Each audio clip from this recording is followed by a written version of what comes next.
Hello everyone, welcome to Barad Education. Today we are going to learn about tenses. आपको याद होगा कि मैंने पिछली वीडियो में टेंसेस की बात की थी, ठीक है। टेंसेस पार्ट 1, पार्ट 2, अब उसका पार्ट 3 हम कर रहे हैं, ठीक है। टेंसेस मैंने आपको बताया हुआ है प्रेजेंट, पास्ट, फ्यूचर। 3 टेंसेस होते हैं।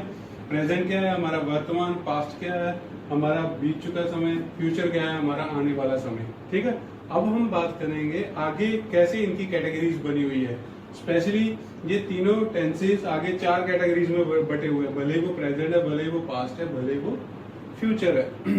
अब प्रेजेंट या पास्ट या फ्यूचर कैटेगरीज कौन कौन सी है उनकी? नंबर 1 कौन सी है?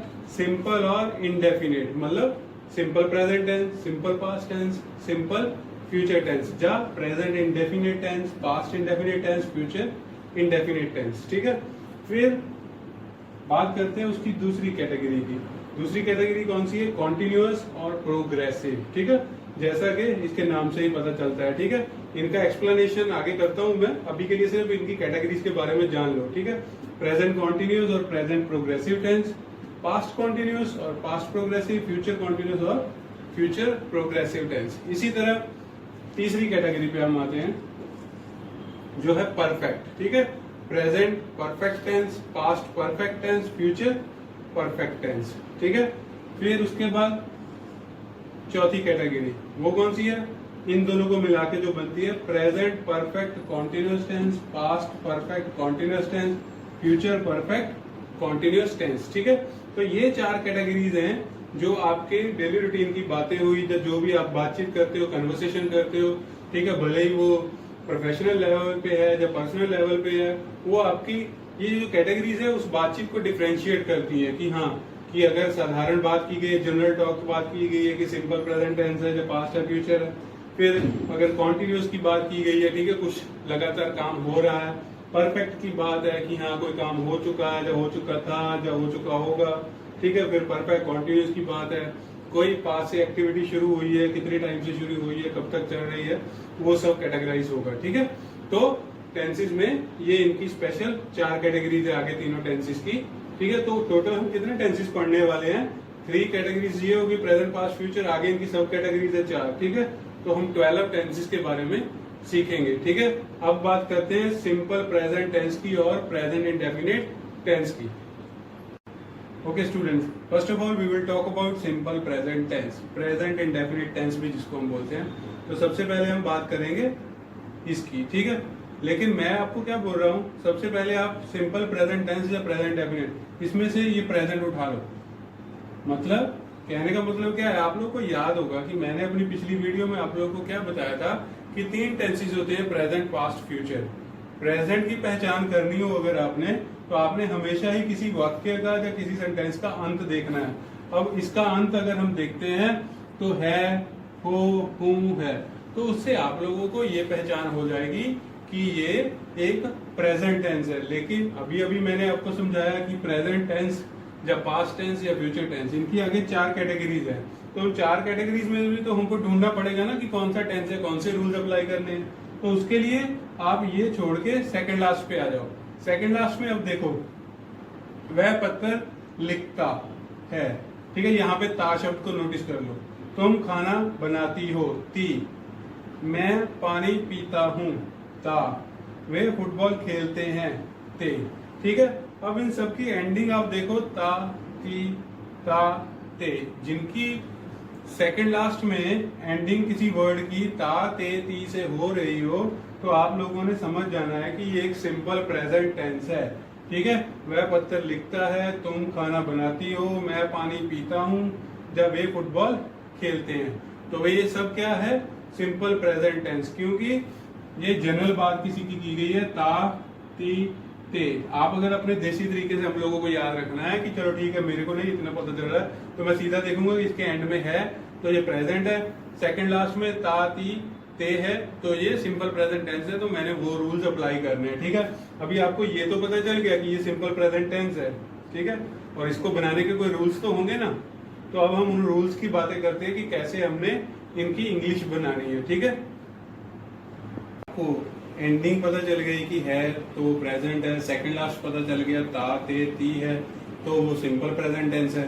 अब हम बात करते हैं कि उनकी इंग्लिश बनाने के रूल्स क्या है। ठीक है, मैंने आप लोगों को बताया हुआ है पिछली वीडियोस में कि एक सब्जेक्ट होता है, हेल्पिंग वर्ब होती है, फॉर्म ऑफ वर्ब होती है और ऑब्जेक्ट होता है। ठीक है, सब्जेक्ट जो काम करता है, हेल्पिंग वर्ब होती है, ठीक है, इज एम आर होता है, डू डज होता है, ठीक है, जा will shall whatever it is according to the tense. ठीक है, फॉर्म ऑफ वर्ब मैंने आपको कितनी बार बोला हुआ कि फॉर्म ऑफ वर्ब बहुत ही इंपॉर्टेंट है, ऑब्जेक्ट जिस पे काम हो रहा है। ठीक है, अगर हमने इंग्लिश बनानी हो सिंपल प्रेजेंट टेंसेस की तो उसके रूल्स क्या है। अगर ही, शी, इट, जा कोई नेम हो, मतलब सिंगुलर वाले हो, सिंगुलर मतलब एक जन, ठीक है, एक जन में ही, शी, इट या किसी का नाम हो, उन सब के साथ हमने वर्ब की पहली फॉर्म और साथ में एस या ईएस लगा देना है। फॉर एग्जाम्पल अगर हम बात कर रहे हैं ना, प्ले लिखते हैं, प्ले के साथ एस आ जाएगा। ठीक है, लेकिन एक चीज का ध्यान रखना है आपने कि ईएस किसके साथ लगाना है। ईएस किस किसके साथ आएगा, जिन फॉर्म ऑफ वर्ब्स की एंडिंग ओ से, सी एच से, एस एस से या डबल एस से हो रही है। जैसे मैं बात करूं गो, जीओ गो, अगर गो का लिखना है तो उसके पीछे ईएस आएगा जब भी हमने लगाना है। ठीक है, जैसे हम तो बात करें वॉश, WASH वॉश, वॉश के पीछे ईएस आएगा। ठीक है, वॉच की बात करें CH, ठीक है, वॉच, वॉचेज आएगा वहां पे। फिर मिस की बात करें MISS मिस, हम किसी को मिस करते हैं ना, हम बोलते हैं आई मिस यू, तो अगर ही मिस यू मतलब ही मिसेज यू आप बोलोगे तो उसके पीछे भी ईएस आएगा। मतलब जिन फॉर्म ऑफ वर्ब्स की एंडिंग O, CH, SH या डबल एस से हो उसके पीछे ईएस आएगा। बाकी सब जो नॉर्मल है उन सब के पीछे वर्ब की पहली फॉर्म के साथ एस आएगा। जैसे प्ले हुआ उसके पीछे प्लेज आ जाएगा। ठीक है, राइट हुआ उसके पीछे एस आ जाएगा, राइट्स आ जाएगा। ठीक है, तो जो भी ही, शी, इट या किसी का नाम होगा या कोई सिंगुलर होगा, बॉय, गर्ल, कुछ भी आप बोलो, वो उसके साथ वर्ब की पहली फॉर्म के साथ एस या ईएस आएगा। ठीक है, अभी के लिए सिर्फ आप इसको समझ लो, इसका स्क्रीनशॉट ले लो, जो मर्जी करो। आगे मैं प्रॉपर एक सेंटेंस जो बनाए हमने अभी एग्जांपल में किए हैं उनकी हम इंग्लिश बनाएंगे तो आपको क्लियरली पता चल जाएगा। ठीक है, अब बात करते हैं प्लूरल्स की। ठीक है, प्लूरल क्या होते हैं, जो एक से ज्यादा होते हैं, जैसे वी, हम, दे, वे। ठीक है, तो जैसे बॉयज, गर्ल्स, पीपल, ये सब क्या है, एक से ज्यादा लोग हैं, उनके साथ हमेशा वर्ब की पहली फॉर्म आएगी, कोई एस या ईएस नहीं आएगा। लेकिन एक चीज का आपने ध्यान रखना है इसमें कि एक्सेप्शन है, यहाँ पे आई और यू के साथ भी वर्ब की पहली फॉर्म ही आती है। आई को हम गिनते तो सिंगुलर ही है कि एक ही होता है आई, लेकिन आई के साथ हमेशा first form of verb use की जाती है और यू के साथ भी फर्स्ट फॉर्म ऑफ वर्ब। ये सब रूल्स आप लोगों ने अपने माइंड में रखने हैं, जब हमने इंग्लिश बनानी है तो बहुत ही इजी हो जाएगा। अभी के लिए हम कौन से टेंसेस करेंगे, सिर्फ जो पॉजिटिव वाले होते हैं, जिनको हम एफर्मेटिव बोलते हैं, या हिंदी में हम सकारात्मक बोलते हैं ना, वो टेंसेस करेंगे। ठीक है, कि उनकी इंग्लिश कैसे बनानी है। अब हमने जो पहले एग्जांपल्स देखी हैं, अभी उन्हीं एग्जांपल्स की हम इंग्लिश बना के देखते हैं इन रूल्स के हिसाब से। ठीक है,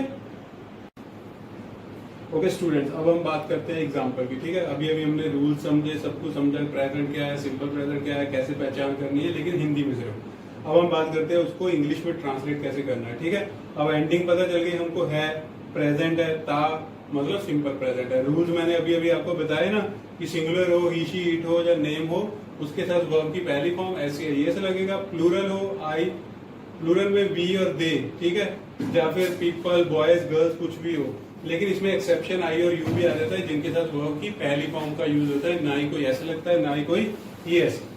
जैसे हम बोले वह पत्र लिखता है, ही राइट्स लेटर। ठीक है, अब इसमें ही क्या है, हमारा सब्जेक्ट, लेटर क्या है, हमारा ऑब्जेक्ट, ये हमारा क्या है, फॉर्म ऑफ वर्ब। एक चीज का ध्यान रखना है कि जब भी हमने एफर्मेटिव मतलब पॉजिटिव सेंटेंसेस, सकारात्मक सेंटेंसेस बनाने हो सिंपल प्रेजेंट के, उसमें हमको हेल्पिंग वर्ब की जरूरत नहीं पड़ेगी। लेकिन नेगेटिव और इंटेरोगेटिव में डू डज आ जाते हैं तो वो हेल्पिंग वर्ब का काम करते हैं। अभी के लिए सिर्फ सब्जेक्ट, फॉर्म ऑफ वर्ब और ऑब्जेक्ट की बात करते हैं। ठीक है, अब हमको ये भी पता चल गया ये सब्जेक्ट है, ये भी पता चल गया कि ये ऑब्जेक्ट है, लेटर। ठीक है, लिखने का फॉर्म ऑफ वर्ब कौन सा होगा, राइट। अब ही है तो ही के साथ एस या ईएस आएगा, लेकिन इसकी एंडिंग ना तो ओ से हो रही है ना CH से हो रही है। ठीक है, इसलिए इसके साथ खाली एस ही आएगा, ही राइट्स लेटर। ठीक है, तुम खाना बनाते हो, तुम की इंग्लिश मतलब यू क्या है हमारा सब्जेक्ट, खाना क्या है हमारा ऑब्जेक्ट। ठीक है, तुम खाना बनाते हो, यू कुक फूड। ठीक है, कुक क्या है, खाना बनाना मतलब कुक करना है ना, लेकिन मैंने आपने देखा होगा कि यहाँ पे खाली V1 यूज कीजिए। क्यों किए, क्योंकि रूल्स के मुताबिक यू के साथ खाली वर्ब की पहली फॉर्म आती है, उसके साथ SES कुछ नहीं आता। तुम खाना बनाते हो, ठीक है, यू कुक फूड। अब देख लो सारे वही रूल्स अप्लाई हो रहे हैं, ती है। ठीक है, तो यू कुक फूड। अब हम बात करते हैं तीसरी एग्जाम्पल की। ठीक है, तीसरी एग्जाम्पल क्या है? मैं पानी पीता हूँ। यहाँ पे मैं की इंग्लिश क्या होगी? आई। ये सब काम तो आप कर सकते हैं ना इजीली। पानी क्या है हमारा यहाँ पे? Object, water. अब पीने की इंग्लिश, वही बात आ गई फिर से फॉर्म ऑफ वर्ब्स की। इसीलिए मैं आपको हमेशा बोलता हूँ फॉर्म ऑफ वर्ब्स बहुत ही इंपॉर्टेंट है। ठीक है, फॉर्म ऑफ वर्ब्स में यहाँ पीने की इंग्लिश क्या होती है? ड्रिंक। I drink water. लेकिन मैंने यहाँ पे क्या किया है? सिर्फ ड्रिंक लिखा है, ना उसके पीछे एस लगाया ना एस लगाया। रीजन क्या है? अभी मैंने बताया कि plural the exception I you के साथ वर्ब की पहली फॉर्म आती है, इसलिए आई ड्रिंक वाटर। क्लियर? फिर बात करते हैं अगले सेंटेंस की। वे फुटबॉल खेलते हैं। ठीक है, ते हैं मतलब हमको पता चल गया कि वे प्लूरल होगा। ठीक है, वे मतलब दे। खेलने की इंग्लिश प्ले। ठीक है, दे प्ले फुटबॉल। ठीक है, फुटबॉल क्या है यहाँ पे? ऑब्जेक्ट। दे क्या है यहाँ पे? सब्जेक्ट। प्ले क्या है? Form of verb. ठीक है, अब देखो इनकी इंग्लिश बनानी कितनी आसान हो गई। आपको सब्जेक्ट पता, ऑब्जेक्ट पता, फॉर्म ऑफ वर्ब पता है, लेकिन यहाँ पे मैंने प्ले क्यों लिखा है? क्योंकि प्लूरल था, दे के साथ हमेशा वर्ब की पहली फॉर्म। They play football. अब इंग्लिश बनाना बहुत ही आसान लगेगा आपको। आपके लिए आप सिर्फ पॉजिटिव वाले सेंटेंसेस के बारे में इस वीडियो में अच्छे से जान लो। ठीक है, अगली वीडियो में मैं इसके नेगेटिव और इंटेरोगेटिव की बात करूंगा कि कैसे इसके नेगेटिव सेंटेंसेस बनाने हैं, कैसे इसके इंटेरोगेटिव सेंटेंसेस बताने हैं। ठीक है, तो वो क्लियर करूंगा आपको। लेकिन सबसे इंपॉर्टेंट है फॉर्म ऑफ वर्ब्स, इसके रूल्स अच्छे से पढ़ लेना है। ठीक है, बाद में जब पूरे टेंसेस हो जाएंगे हम प्रॉपर उसका टेबल देख लेंगे एक बार की कैसे कैसे शॉर्टकट हम उनको याद रख सकते हैं। Hello everyone, welcome to Brar education. आपको याद होगा मैंने अपनी पिछली वीडियो में आप लोगों को बताया था सिंपल प्रेजेंट टेंस के बारे में। सिंपल प्रेजेंट टेंस तो बताया था, लेकिन साथ में मैंने ये बोला था कि ये हम सिर्फ पॉजिटिव वाले कर रहे हैं। तो इस वाली वीडियो में हम कौन सा करेंगे? सिंपल प्रेजेंट टेंस करेंगे, लेकिन उसकी नेगेटिव फॉर्म। और पिछली वाली वीडियो में आप लोगों को याद होगा जब हमने वो सेंटेंस बनाए थे कि वह खाना खाता है।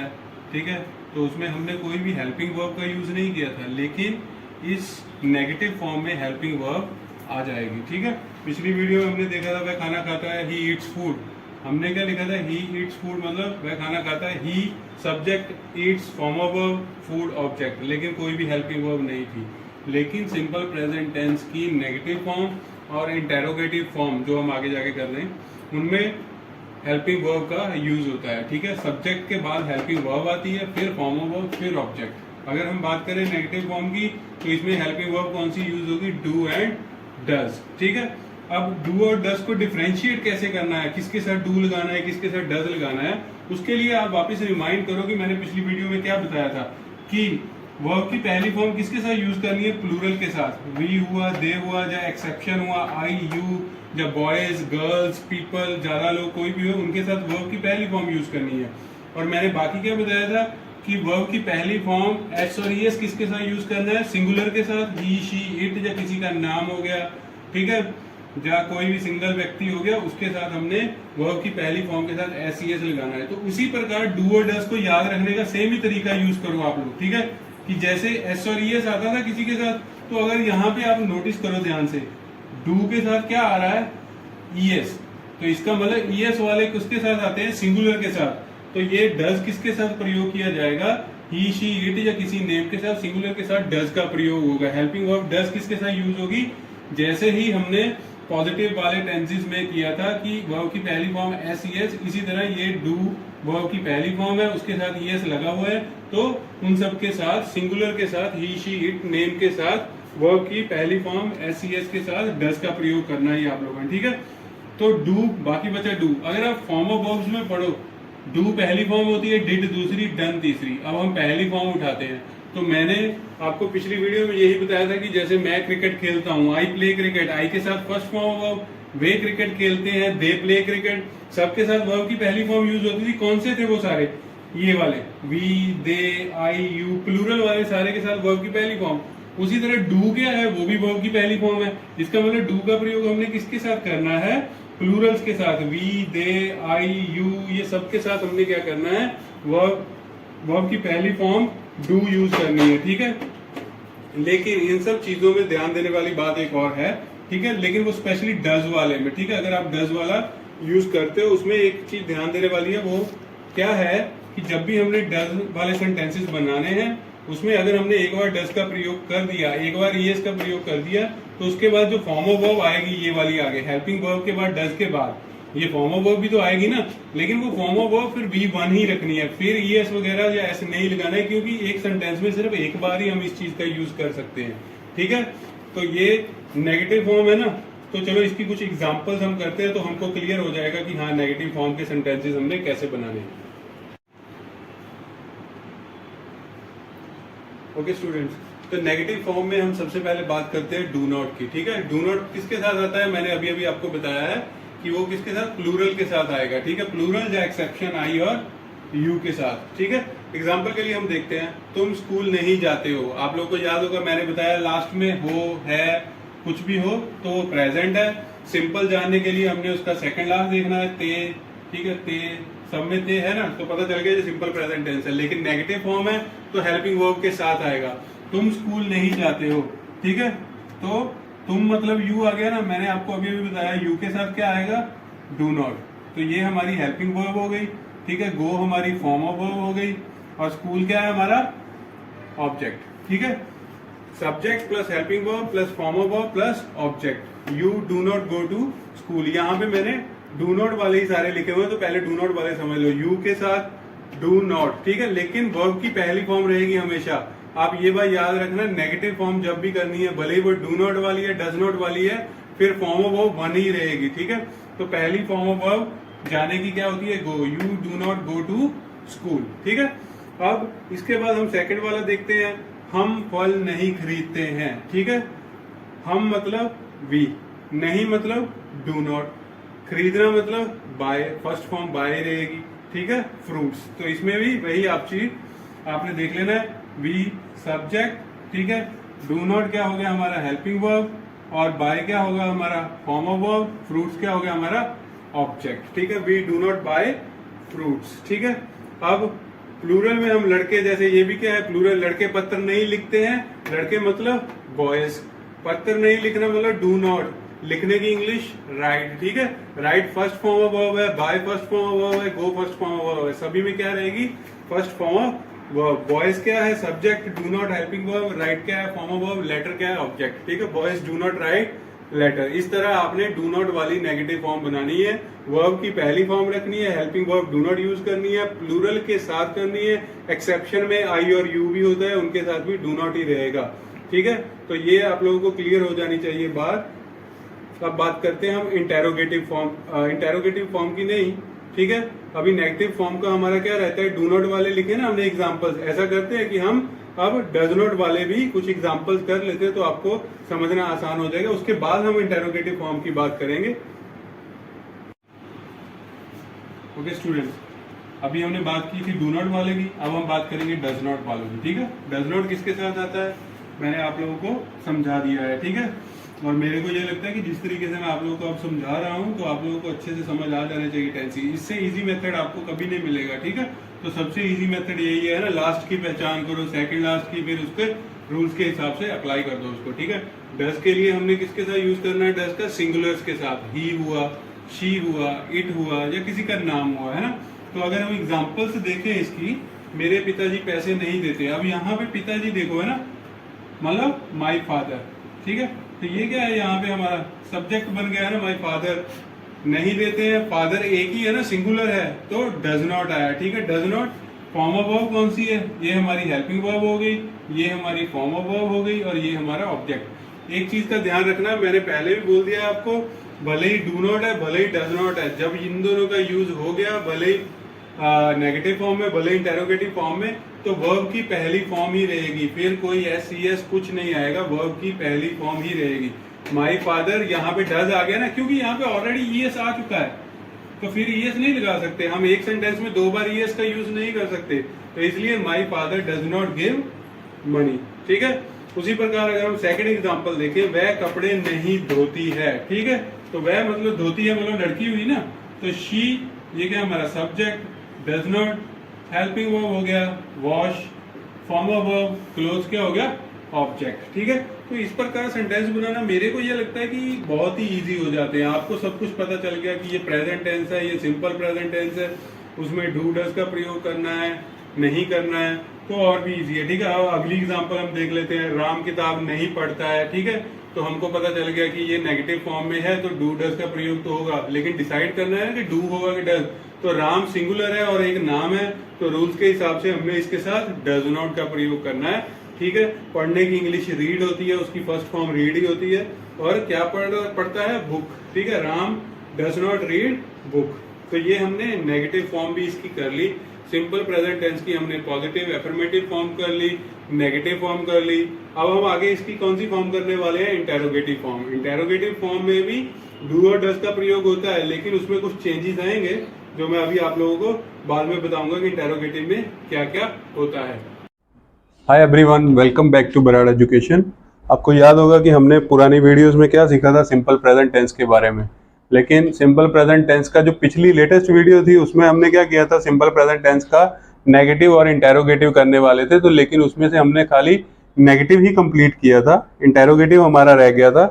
तो इस वीडियो में हम उसका इंटेरोगेटिव जो रह गया था वो कंप्लीट कर लेते हैं। ठीक है, तो जैसे जैसे हमने नेगेटिव बनाया था तो आपको पता था, मैंने आपको बताया था कि नेगेटिव और इंटेरोगेटिव दोनों में क्या आ जाता है? हेल्पिंग वर्ब आ जाता है। ठीक है, हेल्पिंग वर्ब कौन सा यूज किया था हमने नेगेटिव में? डू और डज। तो इंटेरोगेटिव में भी डू और डज का ही यूज होगा। ठीक है, लेकिन इसमें एक ट्विस्ट है। ट्विस्ट क्या है कि पहले हम क्या करते थे? सब्जेक्ट लिखते थे, फिर हेल्पिंग वर्ब लिखते थे, फिर फॉर्म ऑफ वर्ब, फिर ऑब्जेक्ट लिखते थे। For example, he does not go to school, वह स्कूल नहीं जाता है। तो ही क्या था? हमारा subject. Helping verb does not का प्रयोग किया हमने। ठीक है, फिर फॉर्म ऑफ वर्ब का प्रयोग किया और ऑब्जेक्ट का। लेकिन इसमें भी डू डज का प्रयोग तो होगा इंटेरोगेटिव में, लेकिन वो अपनी जगह बदल लेगा। पहले हम डू डज का प्रयोग सेकंड नंबर पे करते थे, हेल्पिंग वर्ब को सेकंड नंबर पे लिखते थे, मतलब के सब्जेक्ट के बाद लिखते थे। लेकिन इस बार हमने क्या करना है कि हेल्पिंग वर्ब को उठा के हमने आगे ले आना है, मतलब इनकी जगह बदल देनी है, सब्जेक्ट को पीछे ले जाना है। तो जब हमने नेगेटिव किसी चीज का बनाना हो तो हम हेल्पिंग वर्ब पहले लिखेंगे, फिर सब्जेक्ट लिखेंगे, फॉर्म ऑफ वर्ब और ऑब्जेक्ट एज इट इज। ठीक है, वो जैसे थे वैसे ही रहेंगे। लेकिन जैसे मैंने अभी आपको क्या बताया कि he does not go to school है ना, उसमें क्या है? डज का प्रयोग किया। लेकिन अगर मैं बोलता है क्या वह स्कूल जाता है, क्या वह स्कूल जाता है, ठीक है, तो मैंने क्या करना है? ही के साथ डज लगता है तो डज का प्रयोग पहले करूंगा, फिर ही लिखूंगा, does he go to school. और आपको याद होगा कि मैंने आपको बताया था कि फॉर्म ऑफ वर्ब हमेशा पहले ही रहेगी, वो नहीं बदलेगी, V1 ही रहेगी, क्योंकि एक बार हमने डू डज का प्रयोग कर लिया तो फॉर्म ऑफ वर्ब वही की वही रहेगी। और आपको ये भी याद होगा कि मैंने सिखाया था आपको कि डू का प्रयोग किसके साथ होगा?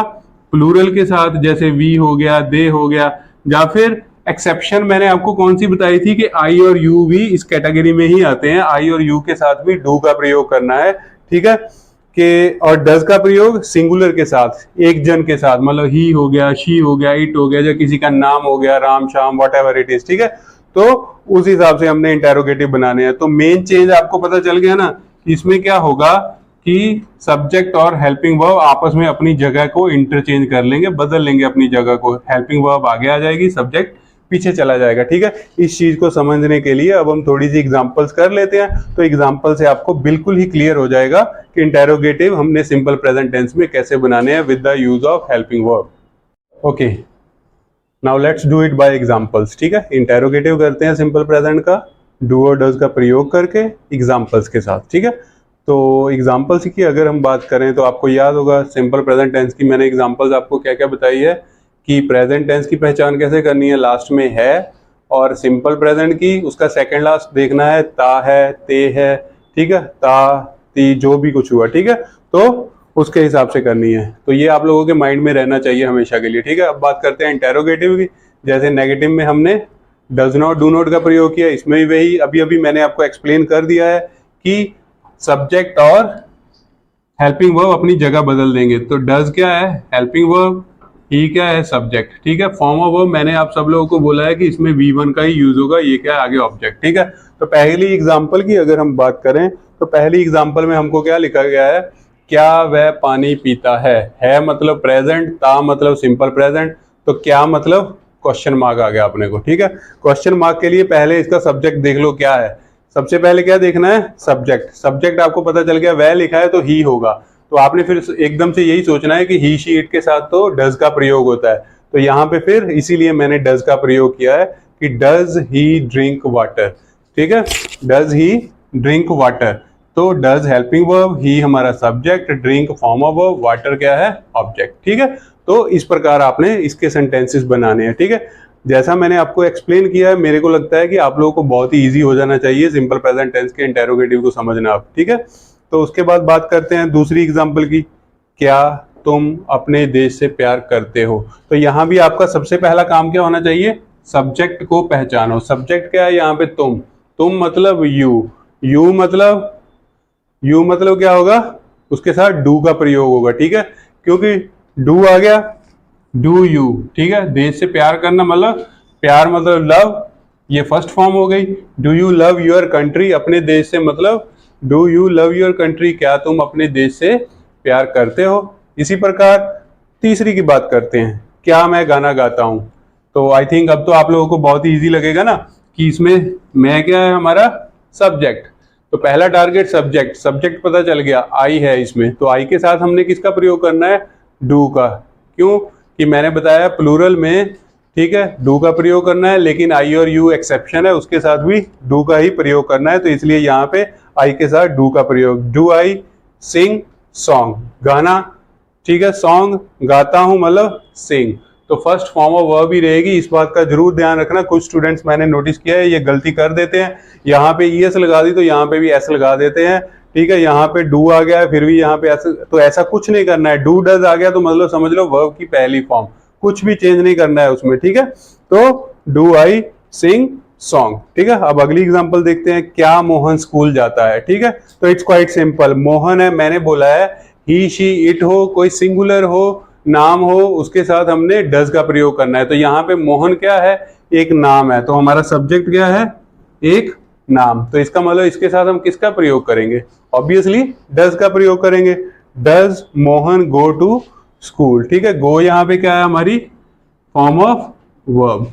तो इट्स क्वाइट एविडेंट नाउ, अब आप लोगों को क्लियर हो गया होगा कि डू डज का प्रयोग इंटेरोगेटिव में कैसे करना है। तो मैं आप लोगों से एक्सपेक्ट करता हूं कि जैसा जैसा मैंने पिछली वीडियो में नेगेटिव का बताया, इसमें इंटेरोगेटिव का बताया, उससे पहली वाले में पॉजिटिव वाला, तो अगर हम इन तीनों वीडियोस को एक साथ देख के समझ लें कि सिंपल प्रेजेंट टेंस की पहचान अब हमको पता चल गई है, ठीक है, कि है आता है उसमें, ठीक है, पता चल गया प्रेजेंट है, ताते ती आ गया सिंपल प्रेजेंट है, पॉजिटिव है तो उसमें हेल्पिंग वर्ब की जरूरत हमको नहीं पड़ेगी, नेगेटिव इंटेरोगेटिव में हमको डू डज की जरूरत पड़ेगी। तो उस हिसाब से आपने तीनों वीडियोस को अगर एक साथ देख लोगे, तो मैं देखूंगा अगर मैंने किया तो मैं तीनों वीडियोस को एक साथ मिला के भी डाल दूंगा, ताकि आप लोगों के लिए एक ही टाइम पे उसको देखना ईजी रहेगा कि एक ही टाइम पे आप लोगों ने सिंपल प्रेजेंट टेंस के बारे में पॉजिटिव, नेगेटिव और इंटेरोगेटिव पढ़ लिए, ठीक है।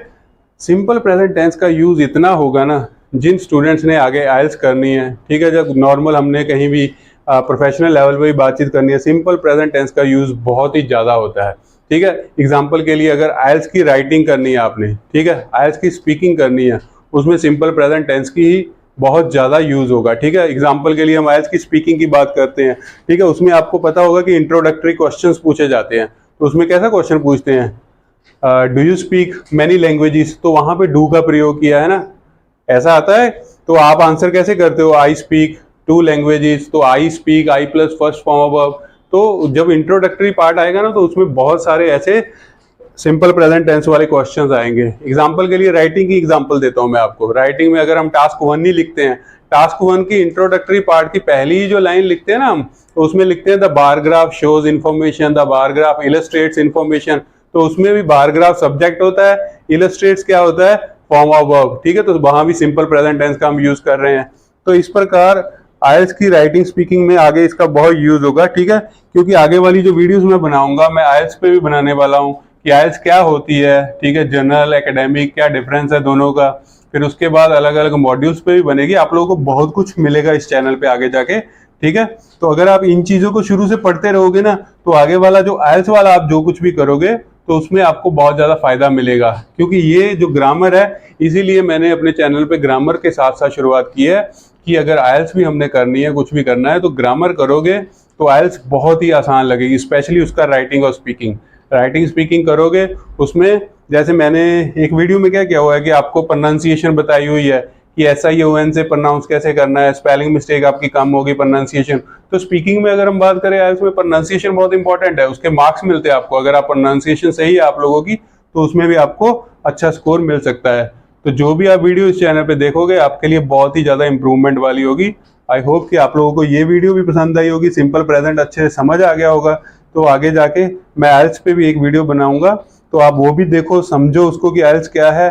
फिर आगे जाके उनके मॉड्यूल्स पे भी बात करेंगे, साथ में अपना ग्रामर पोर्शन चलता रहेगा। तो आप लोगों को मतलब बेनिफिट बहुत ज़्यादा होगा, एक साथ ग्रामर एक साथ आइल्स, तो प्रेपरेशन आपकी अच्छी होगी आगे के लिए। और जिन्होंने प्रोफेशनल लेवल पे स्पीकिंग करनी है, जो आगे जाके इंग्लिश का यूज़ करना है, जॉब इंटरव्यूज़ करने हैं, तो उनके लिए तो ये बेस माना जा सकता है कि बेस है उनके लिए। शुरू से सीखोगे तो अच्छे से सीख पाओगे। ठीक है, तो आगे बात करेंगे फिर अगली वीडियो में। मैं देखता हूँ कि ये तो कंटिन्यू ही रहेगा, एक आइल्स पे वीडियो बनाऊंगा तो आप उसको भी जरूर देखिएगा। ओके, जो इंटेरोगेटिव हमने अभी अभी किए हैं, अगर आपको इंटेरोगेटिव WH वाले आ जाए, WH का मतलब क्या है, what, why, where, whom, when या फिर हाउ। ठीक है, व्हाट का मतलब क्या, वाई क्यों, वेयर कहाँ, whom किसके साथ, when कब, हाउ कैसे। ठीक है, तो आप इनके साथ भी अगर आप लोगों ने सिंपल प्रेजेंट टेंस का यूज करना है तो आप लोगों ने सिर्फ इतना काम करना है कि अगर व्हाट के साथ स्टार्ट हो या वाई के साथ, किसी के भी साथ स्टार्ट हो, तो उसके साथ आपने किसका प्रयोग करना है, डू डज का ही करना है। लेकिन ध्यान इस चीज का रखना है कि अपना सब्जेक्ट जरूर हर एक में देख लेना है। जैसे अभी अभी हमने सेंटेंसेस बनाए, डू डज के साथ शुरुआत की थी ना, तो डू डज के साथ शुरुआत तो रहेगी, लेकिन उसके आगे अकॉर्डिंग टू योर क्वेश्चन, अगर क्या पूछा है उन्होंने, क्यों पूछा है तो वाई आ जाएगा, कहाँ पूछा है तो वेयर आ जाएगा, किसके साथ तो whom आ जाएगा, कब तो when, कैसे तो हाउ। ठीक है, फॉर एग्जाम्पल पहला हमने सेंटेंस क्या लिखा है, व्हाट डू यू लाइक, तुम क्या पसंद करते हो। एंडिंग हो, करते हो मतलब ते हो, सिंपल प्रेजेंट आपको पता चल गया। तो तुम क्या पसंद करते हो, क्या मतलब व्हाट डू यू लाइक। ठीक है, व्हाई डज ही सिंग, वह क्यों गाता है, ही के साथ डज आ गया। ठीक है, अगर हम सिंपल क्वेश्चन बनाते हैं क्या वह गाता है, डज ही सिंग। ठीक है, तो डज ही सिंग तो हमने बनाया, लेकिन अभी हमारे क्वेश्चन में क्या है, वह क्या गाता है, वह क्यों गाता है, वाई डज ही सिंग। तो यहाँ पे हमने वाई का प्रयोग किया। अगर क्वेश्चन होता क्या गाता है, व्हाट डज ही सिंग, ठीक है, यहाँ पे ही की जगह यू होता तो यहाँ पे डू आ जाना था, आई होता। तो उसके अकॉर्डिंग आपने शुरुआत में क्या करना है, WH वाले, ठीक है, चाहे वो वेयर है, वाई है, whom है, कुछ भी है। जैसे यहाँ पे क्या लिखा है, whom does he love, वह किससे प्यार करता है। तो whom का मतलब यहाँ पे किससे, किससे के लिए हमने whom लिखा। या फिर हम जनरल क्वेश्चन क्या करते हैं, does he love, क्या वह प्यार करता है, लेकिन अब किससे प्यार करता है तो हमने whom लिख दिया। ठीक है, वेयर डू यू गो, तुम कहाँ जाते हो। ठीक है, तो डू यू गो, क्या तुम जाते हो, लेकिन वेयर डू यू गो, तुम कहाँ जाते हो। तो इनकी इंग्लिश के लिए आप लोगों ने जस्ट इनका यूज इन फ्रंट कर देना है कि इंटेरोगेटिव जैसा आप बनाते हो वैसे बनाओ। अगर वाई पूछा है, क्यों पूछा है तो वाई लगाओ, कहाँ पूछा है तो वेयर। ठीक है, ये शॉर्टकट बिल्कुल जो देसी तरीके वाला फार्मूला आप अपने माइंड में वो रख लो। ठीक है, आपने देखा होगा कि आइल्स में स्पीकिंग में ऐसे क्वेश्चंस बहुत आते हैं, स्पीकिंग में स्पेशली। ठीक है, अगर क्वेश्चन आ गया कि डू यू लाइक सॉन्ग्स, आप आंसर करते हो yes I love music, I love songs, तो आगे क्वेश्चन आ जाएगा what kind of songs do you like. तो डू यू लाइक मतलब आपको पता चलना चाहिए कि सिंपल प्रेजेंट में क्वेश्चन है तो आंसर भी सिंपल प्रेजेंट में करना है। तो व्हाट, वाई, वेयर, इन सब के साथ ये सिंपल प्रेजेंट टेंस को अच्छे से पढ़ लेना, क्योंकि स्पीकिंग में इंट्रोडक्टरी पार्ट में इससे रिलेटेड ही क्वेश्चंस आते हैं कि what do you like, why does he sing. ठीक है, तो अच्छे से कर लेना ये वाले भी।